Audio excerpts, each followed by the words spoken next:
اب تو قبرستان میں بھی لوگوں کے ہنسی اور مذاق ہوتے ہیں، قبرستان میں ہنستے ہیں، مسکراتے ہیں، قبرستان میں بھی ایسا لگ رہا ہے کوئی پارک میں گھوم رہے ہیں، کہیں پارک کی سیر کر رہے ہیں، اس انداز سے قبرستان میں رہتے ہیں۔ کون سا قبرستان؟ کیسی جگہ ہے؟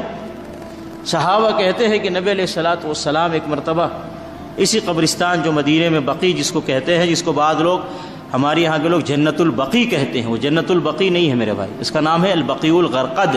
حدیث کے اندر اس کو البقیع الغرقد کہیں یا البقیع کہیں صرف کافی ہے، لیکن جنت البقیع نہ کہیں۔ تو اسی قبرستان کا واقعہ ہے، صحابہ کہتے ہیں کہ نبی علیہ الصلوۃ والسلام قبرستان میں داخل ہوئے،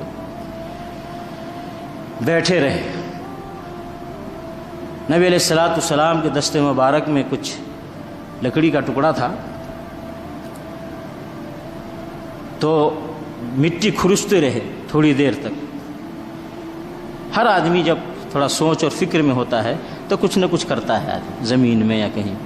تو اسی نبی علیہ الصلوۃ والسلام خاموش بیٹھے ہیں اور لکڑی سے زمین کو ایسے کھرچ رہے ہیں، اور نبی علیہ الصلوۃ والسلام کے آنکھوں سے آنسو جاری ہے۔ یہ صحابہ کیفیت بیان کر رہے ہیں۔ تھوڑی دیر یہی کیفیت رہی نبی صلی اللہ علیہ وسلم کی، صحابہ خاموش کھڑے ہیں۔ پھر تھوڑی دیر کے بعد نبی علیہ الصلوۃ والسلام نے اپنا سر مبارک اٹھایا، صحابہ کی طرف رخ کیا، چہرہ مبارک کیا، اور اپنے زبان مبارک کو ہلایا اور کہا صحابہ سے، اس جگہ کے لیے تیاری کرو، اس جگہ کے لیے تیاری کرو۔ کون سی جگہ تھی وہ؟ کون سی جگہ تھی؟ قبرستان تھی۔ کہا قبرستان میں آنے کے لیے اس سے پہلے تیاری کرو۔ رسول اللہ صلی اللہ علیہ وسلم امام الانبیاء قبرستان میں بیٹھے، ظاہر سی بات ہے آپ بیٹھے ہیں، جو کیفیت بیٹھنے کی تھی ایسی کیفیت عام طور سے جب وحی آتی ہے اللہ کی طرف سے، کوئی پیغام آتا، جبرائیل علیہ السلام کچھ پیغام لے کر کے آتے، تو نبی علیہ الصلوۃ والسلام کی ایسی کیفیت عام طور سے ہوا کرتی تھی۔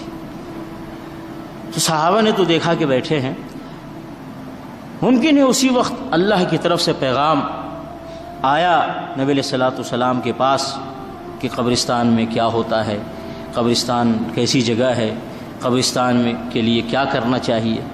تو یہ ساری کیفیت بتائی گئی نبی صلی اللہ علیہ وسلم کو، اور اس کی وجہ سے آپ کی آنکھوں سے آنسو جاری ہیں۔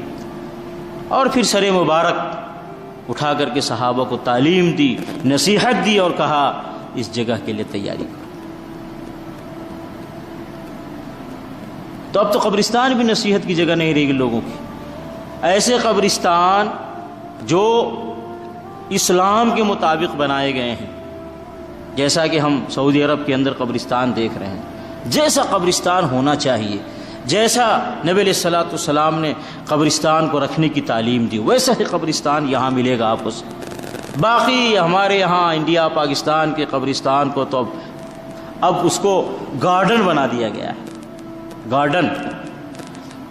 لوگ بتاتے ہیں آ کر کے، ہم نے تو دیکھا نہیں ہے، کہتے ہیں کہ اتنے تازے تازے پھول رکھے جاتے ہیں قبروں کے اوپر، پھول لگائے جاتے ہیں، قیمتی پتھر لگائے جاتے ہیں، قیمتی پتھر سے قبر کو سجایا جاتا ہے، وہاں پہ بڑے خوبصورت تختی لگائی جاتی ہے، اور پتہ نہیں کیا کیا ہوتا ہے۔ تو جہاں اسلام کے مطابق قبرستان بنا ہوا ہے وہاں پہ لوگ نصیحت نہیں حاصل کر رہے ہیں، اور جہاں قبرستان اسلام کے خلاف بنا ہوا ہے، اللہ کے حکم کے خلاف، رسول صلی اللہ علیہ وسلم کے تعلیمات کے خلاف جہاں قبرستان ہے، وہاں تو اور نصیحت نہیں آئے گی۔ وہاں تو آدمی سوچے گا بابا میں کم مروں میں یہاں آ جاؤں۔ زندگی میں تو تازے تازے پھول کوئی نہیں لا کے دیتا، قبر میں آنے کے بعد تو تازے تازے پھول لا کے ڈال رہے ہیں۔ زندگی میں اتنے قیمتی پتھر کا کوئی پتھر لا کے ہمیں نہیں دیتا، یہاں مر گئے تو اتنا قیمتی پتھر سے در و دیوار بنائے جا رہے ہیں اور تختی لگائی جا رہی ہے۔ وہاں تو اور آدمی قبر کو بھول جائے، قبرستان کو بھول جائے۔